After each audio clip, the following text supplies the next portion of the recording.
Political parties and elections. We're talking about functions of political parties, comparing political parties, campaigns and mass media, campaign finance reform, who, what, when, where, and why vote, and what is the Electoral College. The functions of political parties. Function of parties, it's chew. They choose candidates. They help candidates win elections. They educate voters, and they're a watchdog over government. Comparing political parties. They reflect liberal or conservative views. They influence public policies. They organize to win elections. They define themselves to win the political center. Their differences are stated in the platforms. And third parties. They introduce new ideas and revolve around a personality. Campaigns and mass media. Evaluate campaigns. So separate fact from opinion, detect bias, evaluate sources, and identify propaganda. Mass media and elections. They identify candidates, they emphasize issues, they write editorials or op-eds, and they broadcast different views. Campaign finance reform.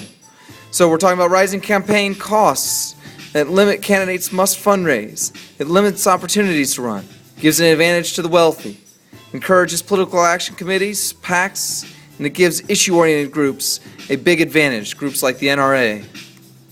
Campaign finance reform. So to deal with rising campaign costs, they've led to efforts to change the system. Limits exist on how much you can give to a candidate. The who, what, when, where, how, and why of voting. Who can vote? Citizens must register to vote. Citizen of the United States, you gotta be a resident of the state and at least 18 years old. And to register to vote, you can do that at the registrar's office or DMV or by mail. Factors in who can vote: age, education, income. And reasons people don't vote: failure to register, lack of interest. Finally, about voting. You must register at least 22 days before the election, and many more people vote in presidential years than in state or local elections. And every vote matters. The Electoral College. Electoral College. A slate of electors is chosen for each state. 48 states have winner-take-all. Electors meet and choose the president and vice president, and they target densely populated states that are closely divided between Democrats and Republicans.